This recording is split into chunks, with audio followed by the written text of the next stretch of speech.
anak-anak, pada pembelajaran di subtema 1, kalian telah mengetahui jenis-jenis usaha ekonomi. Ada usaha ekonomi yang memanfaatkan alam, seperti pertanian, perikanan, dan juga perkebunan. Berbagai jenis usaha dapat dikelola sendiri ataupun dikelola secara berkelompok. Apa saja jenis usaha yang dikelola sendiri? Yuk kita cari tahu bersama-sama.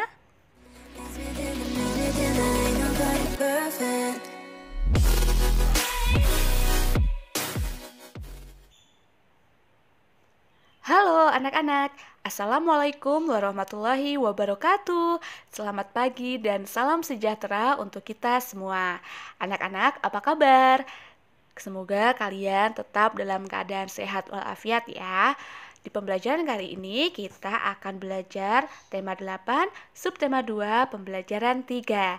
Namun sebelumnya jangan lupa untuk tekan tombol like dan juga tekan tombol subscribe agar kamu tidak ketinggalan oleh video-video pembelajaran berikutnya. Anak-anak, kegiatan ekonomi yang terdapat di sekitar kita ada yang dikelola secara perorangan dan ada pula kegiatan ekonomi yang dikelola secara berkelompok. Nah, usaha yang dikelola sendiri itu disebut dengan usaha perorangan. Usaha ekonomi yang dikelola perseorangan biasanya memiliki modal yang terbatas, sehingga jenis barang yang dihasilkan pun juga terbatas. Akan tetapi, keuntungan yang diperoleh dari usaha tersebut dapat dinikmati sendiri oleh pemilik usaha. Meskipun memiliki modal terbatas, usaha perseorangan dapat dikembangkan sesuai dengan keinginan pemiliknya. Apa saja contoh usaha perseorangan? Yang pertama adalah pertanian. Kemudian ada perdagangan, berikutnya ada jasa, kemudian ada industri kecil. Kita bahas satu persatu ya anak-anak, mulai dari usaha pertanian. Sebagian usaha pertanian itu dikelola secara perorangan. Usaha ini memiliki modal yang terbatas. Lahan yang digarap petani biasanya juga terbatas. Yang digarap petani biasanya terbatas, lahan persawahan dan juga tegalan. Namun ada juga usaha pertanian yang dilakukan secara besar-besaran. Sekarang kita ke contoh usaha perorangan yang kedua, yaitu perdagangan.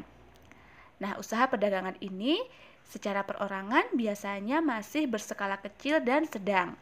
Contoh usaha perdagangan ini antara lain ada pedagang asongan, pedagang keliling, pedagang kaki lima, pedagang di pasar, di warung, dan juga toko kelontong.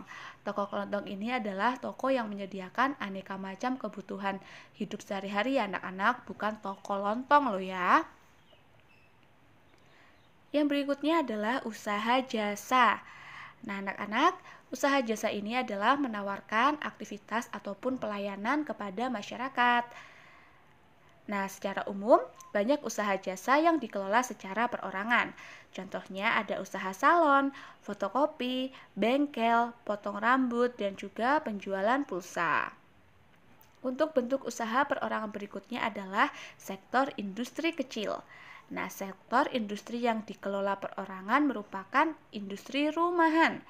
Contoh industri rumahan antara lain adalah kerajinan tangan berupa pembuatan keramik, souvenir, tembikar, anyaman, dan juga mebel.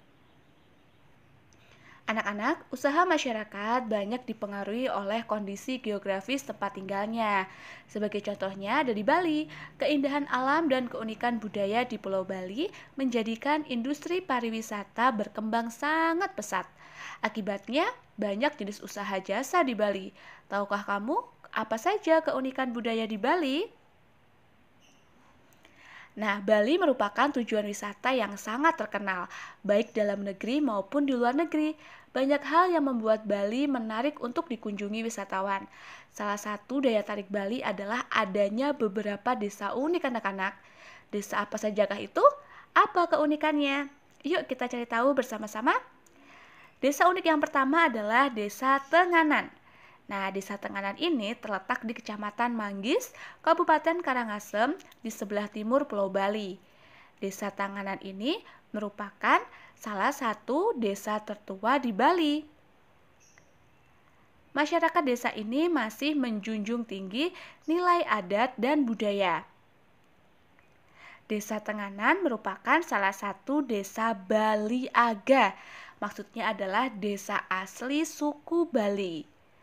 Desa ini terkenal karena kesederhanaannya. Desa yang berikutnya adalah Desa Trunyan. Nah, Desa Trunyan ini terletak di pinggir Danau Batur, Kintamani, Kabupaten Bangli, Bali Utara. Keunikan dari desa ini adalah tradisi pemakamannya anak-anak.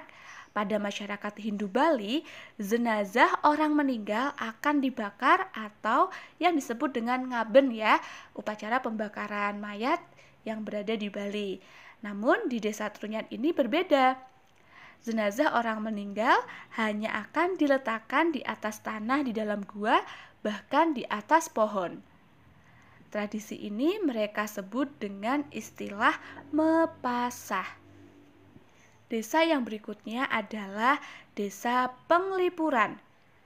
Desa Penglipuran ini terletak di Kabupaten Bangli, kurang lebih 45 km dari kota Denpasar.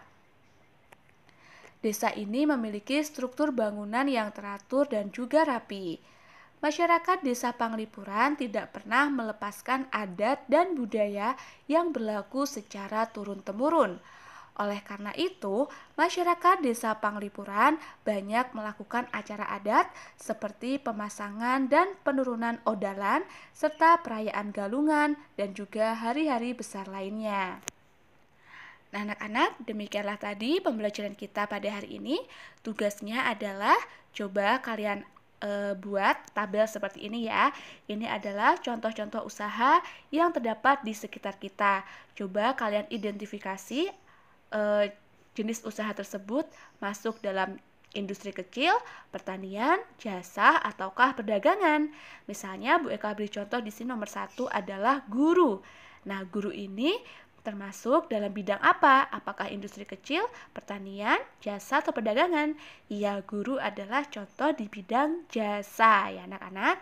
Kalian buat untuk nomor 2 sampai nomor 10. Dibuat tabelnya menggunakan penggaris agar terlihat rapi.